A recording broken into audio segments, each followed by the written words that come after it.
everyone, if you want to prepare for the civil services examination in English medium, अगर आप अपने medium को change करना चाहते हैं और अभी तक आपने अपनी पूरी पढ़ाई, अपनी पूरी स्टडीज को आपने हिंदी मीडियम से किया है, सपोज आपने फर्स्ट क्लास से लेकर के ग्रेजुएशन तक आपने अपनी पूरी स्टडीज को हिंदी मीडियम से किया है और स्टिल आपको ये मालूम है कि सिविल सर्विसेज एग्जामिनेशन या यूपीएससी या स्टेट सिविल सर्विसेज एग्जामिनेशन की प्रिपरेशन को अगर आप इंग्लिश मीडियम में करते हैं then the chances of getting into the civil services examinations are manifold. तो अगर आप अपने मीडियम को चेंज करना चाहते हैं then you are at the right place, change the medium for the UPSC. तो हम यहाँ पर कैसे पढ़ाई करेंगे? Is it possible to change the medium? Yes, it is very much possible to change the medium. हम फिर से आपको सिर्फ ये सोचना है कि ये 6 क्लास की एनसीईआरटी है। इससे पहले के जितने भी वीडियोस हैं आप उसमें पूरी स्ट्रैटेजी देख सकते हैं कि कैसे कैसे जिसने भी इंसान ने कभी भी मतलब इंग्लिश मीडियम से बिल्कुल पढ़ाई नहीं की, सिर्फ इंग्लिश एज अ सब्जेक्ट को एग्जाम खाली निकालने के लिए उसने खाली पढ़ाई की है, वो भी इंसान अगर चाहे तो सिविल सर्विसेज एग्जामिनेशन या यूपीएससी एग्जामिनेशन या यूपीपीसीएस या other state civil services examination जो होते हैं उनको भी इंग्लिश मीडियम में पढ़ाई करके क्रैक किया जा सकता है। कैसे? ये सारा कुछ मैंने अपने जितने भी पीछे की वीडियो है उनमें सब में अच्छे से डिस्कस किया है, जैसे कि न्यूज़पेपर वगैरह हो गया, ये ऐसे बहुत सारे इंपॉर्टेंट जो भी इसके मुद्दे हैं, जो भी इश्यूज हैं, जो कि हिंदी मीडियम में बहुत सारे मुद्दे लगते हैं कि स्टडी मटेरियल नहीं है, आईएफएस वगैरह सर्विसेज को आप ज्वाइन करने में बहुत ज्यादा हिचकिचाते हैं, ठीक है ना। न्यूज़पेपर आप नहीं सही से पढ़ सकते हैं क्योंकि जो भी हमारे the Indian express, the Hindu newspaper, ये जो इंपॉर्टेंट न्यूज़पेपर आते हैं जिससे बहुत सारे क्वेश्चंस भी आते हैं और आ चुके हैं, ठीक है ना, तो वो सारे न्यूज़पेपर को बहुत ज्यादा दिक्कत होती है पढ़ने में, ठीक है ना। तो अगर आप ये सारी चीजों को जानना चाहते हैं तो जितने भी प्रीवियस वीडियोस हैं आप उनको चेकआउट कर सकते हैं और कैसे हम सिविल सर्विसेज एग्जामिनेशन को जितने भी एस्पिरेंट हिंदी मीडियम के हैं उनको हेल्प कर रहे हैं कि वो इंग्लिश मीडियम में अपने मीडियम को चूज करें और अपने सिलेक्शन के जितने भी चांसेस हैं उनको और मजबूत करें और हायर करें, ठीक है ना। तो how we are going to do that? So first of all ये हमारी एनसीईआरटी है, 6 क्लास की एनसीईआरटी है, इसका नाम है आवर पास्ट, जिसको हिंदी में कहते हैं हमारे अतीत। फर्स्ट चैप्टर है इसका what, where, how and when, ठीक है ना। इसके जितने भी हमारे पीछे के पैराग्राफ हैं, 7 paragraphs we have already discussed, 7 paragraphs we have already discussed, मतलब ये है कि 7 पैराग्राफ्स को हम इससे पहले डिस्कस कर चुके हैं। This is going to be the 8th paragraph that we will be discussing over here. कैसे मैं आपको बताऊंगा, कैसे समझाऊंगा? अगर आपको कुछ नहीं आता आप एक नोटबुक ले लीजिए, जो भी मैं ग्रामर बताऊंगा, जितनी नेसेसरी, जितनी जरूरी ग्रामर होगी उतनी ग्रामर भी हम इसके साथ ही साथ पढ़ते चलेंगे और इसको कैसे रीड करते हैं। जो भी हिंदी मीडियम का स्टूडेंट्स अगर for the first time if he starts reading, अगर उसको रीडिंग करने में भी दिक्कत होती है तो I will be telling you how to read, pronunciation कैसे करते हैं, उच्चारण कैसे करते हैं, ठीक है ना, उसके बारे में बात करेंगे, कैसे उच्चारण करते हैं। जो भी इसके इंपॉर्टेंट वोकैबुलरीज होंगी, मतलब जो भी वर्ड मीनिंग्स होंगे वो मैं हाईलाइट करूंगा, उसका मीनिंग मैं आपको बताऊंगा। आपको गूगल वगैरह पे चेक करने की कोई जरूरत नहीं है, जो यहां पर लिखा हुआ है इसी संदर्भ में जो जिस पर्टिकुलर वर्ड का जो मीनिंग होगा वही सबसे सूटेबल मीनिंग होता है, ठीक है ना। क्योंकि वर्ड्स का कोई ऐसा कोई मीनिंग नहीं होता कि हाँ ये वर्ड इसका मतलब यूज मतलब तो यूज ही होता है, ऐसा नहीं होता। ये जो सेंटेंसेस में यूज होते हैं ना, जो भी मतलब आप जहां भी यूज करें, जिस पैराग्राफ में यूज करें, वो पैराग्राफ किस बारे में, उस हिसाब से वर्ड्स की मीनिंग चेंज होते रहते हैं, ठीक है ना।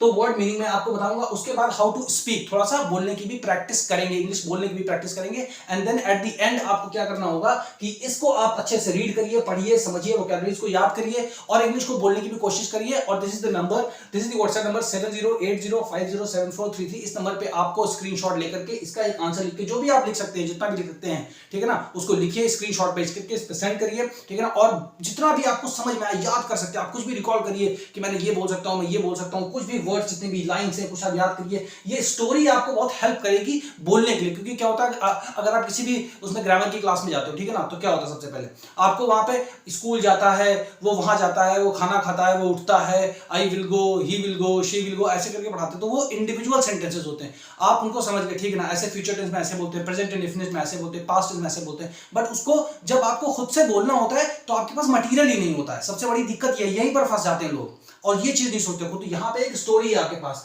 कम से कम इतनी सारी, ये जो एक स्टोरी बनेगी, ये आपके माइंड में कहीं ना कहीं कुछ तरह की, हाँ मैंने इंडिया के बारे में पढ़ा, इंडिया के नेम, इंडिया का नाम कैसे होता है, कैसे इंडिया का नाम इंडिया पढ़ा, इंडस पढ़ा, इंडोस पढ़ा, हिंदुस्तान पढ़ा, कैसे हुआ, तो ये आपके मन में एक स्टोरी रह जाएगी, ठीक है ना। तो उस स्टोरी को आप रिकॉल करके आप सोच सकते हो, हाँ ये स्टोरी तो at least something you would be able to speak, है ना, कुछ बोल सकते हैं, ठीक है ना। सो चलिए स्टार्ट करते हैं, ठीक है ना। सो first I am going to read that, how to read it, okay. Name of the land, name of the land. Two of the words we often use for our country are India and Bharat. The word India comes from the Indus, called Sindhu in Sanskrit. Find Iran and Greece in your atlas. The Iranians and the Greeks who came through the northwest about 2500 years ago and were familiar with the Indus called it the Hindus or the Indus, and the land to the east of the river was called India. The name Bharata was used for a group of people who lived in the northwest and who are mentioned in the Rig Veda. The earliest composition in Sanskrit dated to about 3500 years ago. Later it was used for the country. ठीक है ना, this is how we have to read. जितना भी मैं English बोल रहा हूँ मैंने बोला this is how we have to read, इसका मतलब ऐसे ही हमको पढ़ना है. ठीक है ना, तो छोटे छोटे सेंटेंसेस को लिख लीजिए जो जितने जरूरी, तो आपको इसका पूरा संदर्भ आएगा समझ में कि अच्छा इस पर्टिकुलर संदर्भ में ये चीजें हमें जो है समझाई गई थी, बोली गई थी, तो आप याद कर पाओगे. ऑलराइट, ठीक है. अब इसका मीनिंग समझते हैं. Names of the land, names मतलब इसका मतलब है प्लूरल है ये. ठीक है ना, तो नेम्स ऑफ द लैंड मतलब यहाँ पे एक लैंड मतलब जो एक जमीन है, आप ये समझिए लैंड जैसे लिखा है ना, तो यहाँ पर लैंड का मतलब कोई ऐसी जमीन नहीं. लैंड मतलब ये जो आज का हमारा इंडिया है, या जो उस टाइम का पुराना ईरान तक या अफगानिस्तान, जैसे हमारा पूरा मिला करके अफगानिस्तान वगैरह तक के इंडिया होता था ऐसे करके. ठीक है ना, यहाँ सब पूरा ये पूरा बांग्लादेश सब पूरा अपना मिला करके. ठीक है, तो ये जो इंडिया है ये मतलब पूरा ऐसे जो, ठीक है ना, इसको हम बोल रहे हैं यहाँ पे लैंड. ठीक है ना, तो इस पर्टिकुलर वर्ड को हम इन्फर करेंगे. इन्फर मतलब क्या करेंगे, इंगित करेंगे कि ये लैंड, लैंड को इस कंटेक्स्ट में बात की जा रही है इंडिया के बारे में. ठीक है ना, नेम्स ऑफ द लैंड मतलब भारत जो आज हमारी कंट्री है, इंडिया है, जो हिंदुस्तान है, उसके कितने नेम्स थे, तो मतलब नेम्स ऑफ द लैंड. ठीक है ना, कितने नेम. अब यहाँ पे कोई ऐसा क्वेश्चन मार्क नहीं लगा है, बट इसका सेंस है कि नेम्स ऑफ द लैंड मतलब नेम्स ऑफ द लैंड के बारे में डिस्कस किया जा रहा है. ठीक है ना, how it is going to be discussed, तो वो देखते हैं. ठीक है ना, two of the words we often use, two of the word. तो यहाँ पे देखिए, यहाँ पे ये है वर्ड्स लिखा हुआ है ना, टू ऑफ द वर्ड्स. ठीक है ना, वी ऑफन यूज, प्राय मतलब लगभग मतलब हमेशा मतलब ज्यादातर. ठीक है ना, two of the words we often use for our country. दो शब्द हम ज्यादातर, ऑफन मतलब यहां पर जाएगा ज्यादातर. ठीक है ना, ज्यादातर, ऑफन मतलब ज्यादातर. To of the words, to of the words मतलब शब्दों से, बहुत सारे शब्द हैं इंडिया के, उनमें से दो जो शब्द हैं, दो शब्द. ठीक है ना, वो कौन से दो शब्द हैं अभी लिखिए, जैसे हो गया इंडिया एंड भारत. ठीक है ना, two of the words we often, we मतलब हम, two of the words we often use, जो हम ज्यादातर, प्रायः, ये तो बहुत ज्यादा क्लिष्ट हिंदी हो जाएगी प्रायः, बट ज्यादातर मतलब. ठीक है ना, अक्सर. ठीक है ना, अक्सर आप इसको लिख सकते हैं, अक्सर. ये सारे इसके मीनिंग होंगे. Two of the words we often use for our country are मतलब हैं. ठीक है ना, दो ऐसे शब्द हैं जो ज्यादातर हम अपनी कंट्री के लिए, अपने देश के लिए यूज करते हैं, अपने देश के लिए यूज करते हैं. वो कौन से हैं, इंडिया एंड भारत. ठीक है ना, अब आते हैं अगले सेंटेंस पे. The word India comes from the Indus. The word India, जो शब्द इंडिया है वो कहां से आता है, फ्रॉम मतलब से, और कम्स मतलब आता है. ठीक है ना, वो कहां से आता है, इंडस से आता है. और इंडस क्या है, इसके बारे में आगे बताया गया. कॉल्ड सिंधु इन संस्कृत. इंडस जो है एक रिवर का नाम है. ठीक है ना, जिसको हिंदी में सिंधु बोलते हैं या संस्कृत में भी सिंधु बोलते हैं. तो वही बताया गया कि इंडस जो हम बुलाते हैं, the word India comes from the Indus. जो शब्द इंडिया है वो इंडस से आता है. ठीक है ना, जिसको ये इंडस जो है ना, इसको जो है सिंधु बुलाया जाता है संस्कृत में. संस्कृत लैंग्वेज में इस इंडस को हम सिंधु कहते हैं. ठीक है ना, सिंधु कहते हैं. ठीक है, find Iran and Greece in your atlas. ठीक है ना, आप अपने एटलस खोलिए, जो भी आपने ज्योग्राफी की अच्छे से प्रिपरेशन करने के लिए, ठीक है ना, प्लेसेस को लोकेट करने के लिए खरीदी होगी, तो आप वो एक एटलस लीजिए, ऑक्सफोर्ड एटलस है. ठीक है ना, वो ले लीजिए आप. सो इसमें लिखा है find Iran and Greece in your atlas. तो जो ईरान जो कंट्री है एंड जो ग्रीस जो कंट्री है, उसको आप अपने एटलस में ढूंढिए, खोजिए, देखिए. ठीक है ना, मैं आपको फॉर आपके मतलब जो है उस समझ के लिए मैं आपको बता देता हूं. ये हमारा इंडिया है, ये हमारा पाकिस्तान हो गया, ये अफगानिस्तान हो गया, ये हमारा ईरान हो गया. ठीक है ना, और ईरान आता कहां है, वेस्ट एशिया में आता है. ठीक है ना, वेस्ट एशिया में आता है, जिसको मिडिल ईस्ट भी बोलते हैं, जहां पर हमेशा तूफान मचा रहता है, लड़ाई झगड़ा, IS ये सब यहीं पर होता है. ठीक है ना, ये हो गया.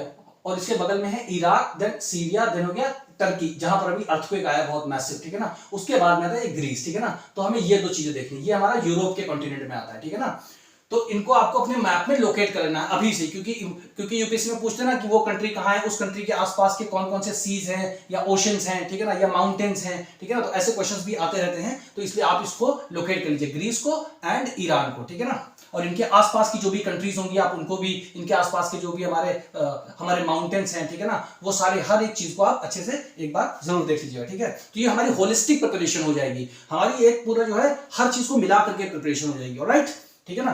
Find Iran and Greece in your atlas. ठीक है ना, एटलस में आप इसको देखिए. फिर the Iranians and the Greeks, जो ईरान के रहने वाले लोगों को Iranians, and the Greeks, Greek के रहने वाले लोगों को ग्रीक्स. ठीक है ना, जैसे इंडिया के रहने वाले को इंडियंस. ठीक है ना, वैसे who came through the north waste. ठीक है, जो ईरानियन थे और जो ग्रीक्स के लोग थे, ठीक है ना, ईरान और जो ग्रीक के लोग थे, तो ये देखिए यहां पर अगर मान लीजिए यूएस है, ठीक है ना, तो यूएस हो गया हमारा वेस्ट में, तो उसके इस साइड हमारा क्या हो गया इंडिया, इंडिया ईस्ट में पड़ता है। तो ये क्या बता रहे हैं कि the Iranians and the Greeks who came through the north west, north west ना ये हमारा इंडिया है, ठीक है ना, तो ये चार भाग हो गए, ये हमारा नॉर्थ हो गया, ये हमारा वेस्ट हो गया, तो ये जो चीज है ना इसको बोलते हैं नॉर्थ वेस्ट, ठीक है ना, तो ये जो हमारी डायरेक्शन है ये नॉर्थ वेस्ट है, ठीक है ना, नॉर्थ वेस्ट। तो बता रहे थे Iranians and the Greeks who came through the north west about 2500 years अगो, जो इरानियंस थे, जो ग्रीक्स थे, हु मतलब जो, ठीक है ना, जो लोग केम थ्रू मतलब आए, और इसके द्वारा, इसके किसके द्वारा, नॉर्थ वेस्ट मतलब इस डायरेक्शन के द्वारा आए, ठीक है ना, इस डायरेक्शन के द्वारा आए लगभग 2500 साल पहले, ठीक है ना, and were familiar with the Indus, और यहीं पर पाकिस्तान के पास बहती है हमारी इंडस रिवर, ठीक है ना, ठीक है ना, इसकी हमारी ट्रिब्यूटरीज हैं चेनाब, झेलम, सतलज, है ना, रावी, ब्यास, ये सारी हमारी इसकी 5 जो है सब तो है ना, तो वो सारी रिवर्स के बारे में अभी आप अच्छे से रीडिंग कर लीजिएगा। तो ये बता रहे हैं ना, who came through the north west about 2500 years ago and were familiar with the Indus called it the Hindos and Indos, ये लोग जो ईरानियंस एंड द ग्रीक्स जो 2500 इयर्स के लगभग नॉर्थ वेस्ट के रास्ते से इंडिया आए थे, वो लोग इंडस रिवर से फेमिलियर थे, तो वो इसको इंदोस और हिंदोस नाम से बुलाते थे।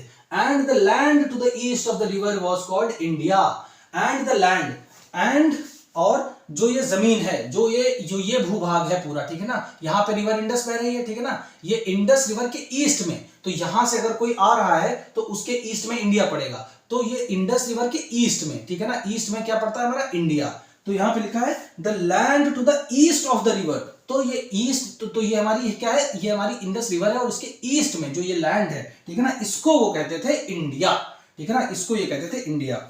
So the land to the east of the river was called India.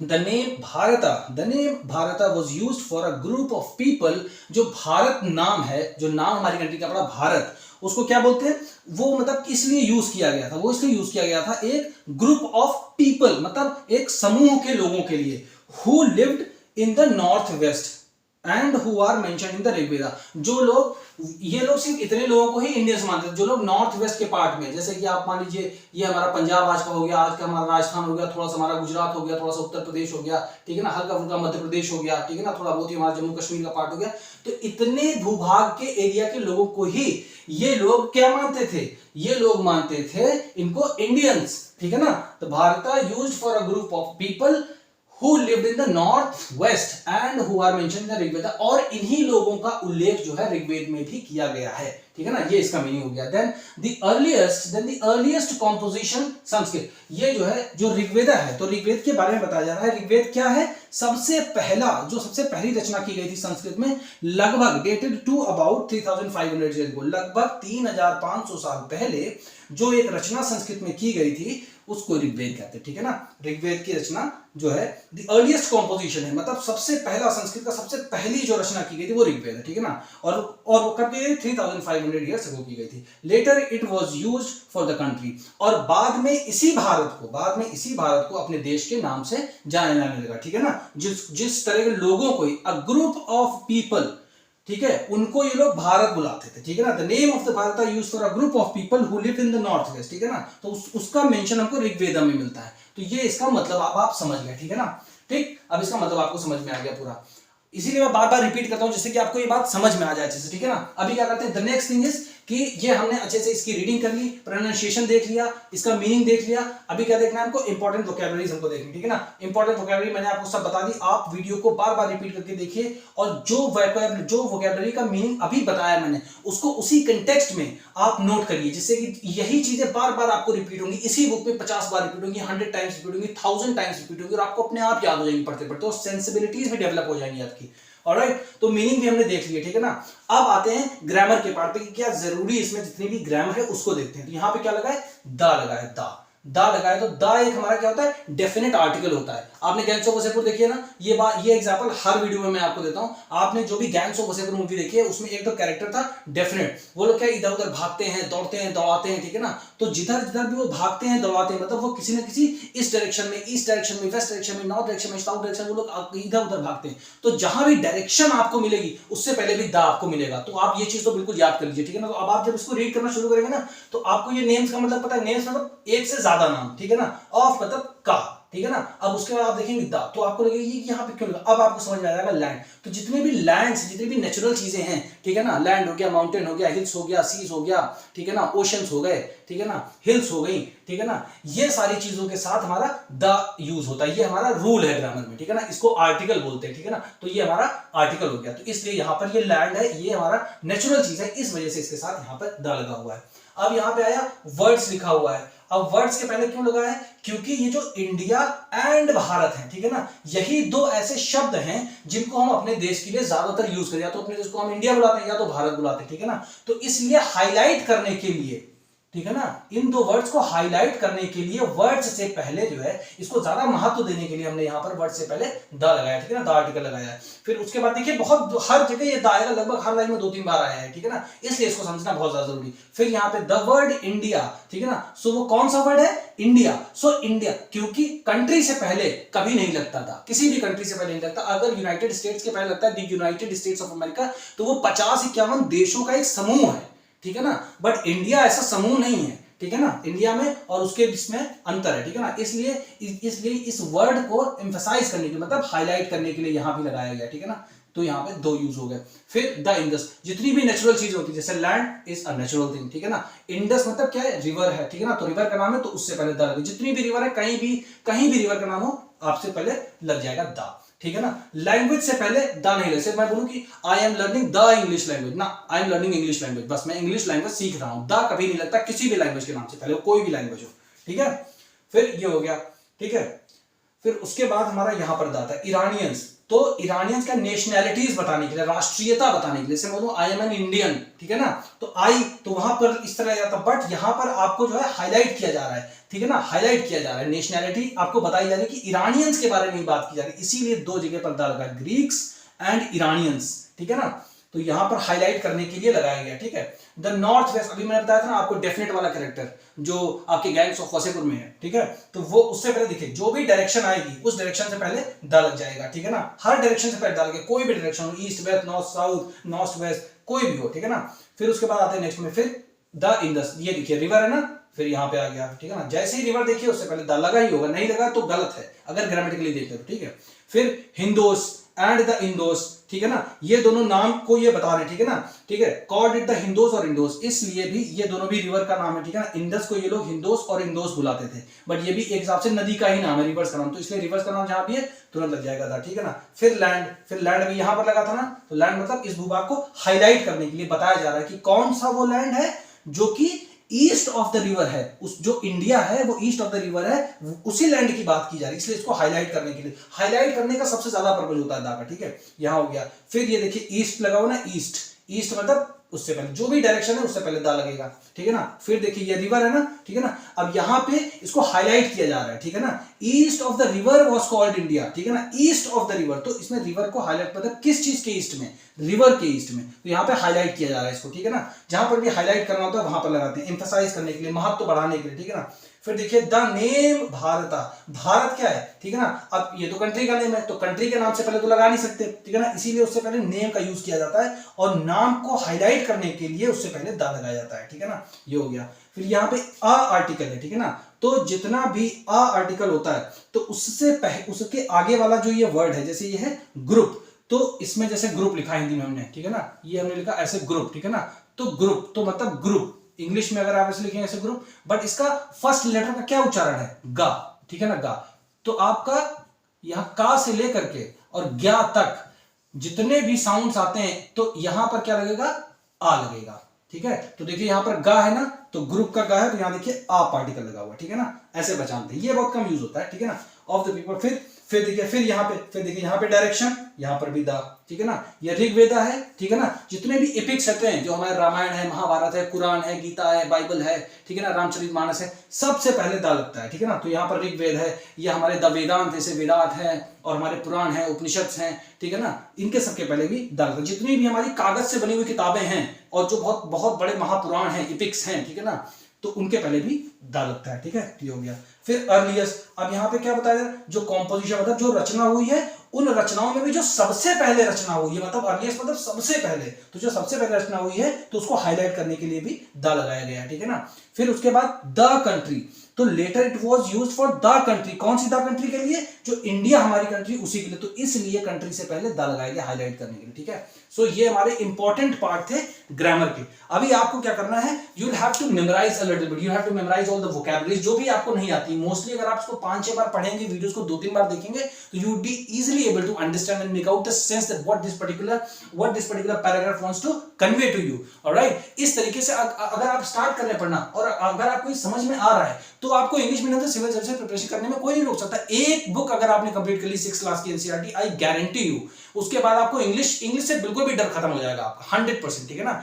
तो अगर आपने यहां तक वीडियो देखा है और आपको ये समझ में आ रहा है, ठीक है ना, तो आप अपना वॉइस नोट्स को जितना भी आपको समझ में आता है टूटी फूटी आप इंग्लिश को बोलिए, और इस व्हाट्सएप नंबर पर आप मुझे सेंड करिए। I will reply back to you कि कहां पर आपको करेक्शन करना है, इंप्रूवमेंट करना है। और इसका ये जो नेम्स ऑफ द लैंड है, इसको आप समझिए ये आपकी क्वेश्चन लाइन है, और उसके बाद जो भी आपको लगना है कि किस हिसाब से लगते हैं, ठीक है ना, उस हिसाब से एक आंसर लिखिए और उसको सेंड करिए इस पर्टिकुलर नंबर पे, ठीक है ना। सो अगर आपने यहां तक ये वीडियो देखा तो उसको आप शेयर करिए, लाइक करिए, और हिंदी मीडियम एस्पिरेंट्स में इसको फैला दीजिए, जिससे कि जो भी हिंदी मीडियम के एस्पिरेंट्स हैं वो सिविल सर्विसेज एग्जामिनेशन की प्रिपरेशन अगर इंग्लिश मीडियम में करना चाहते हैं, तो this is the only channel for themselves, okay. So thank you so much everybody for watching this video, thank you so much, see you in the next video.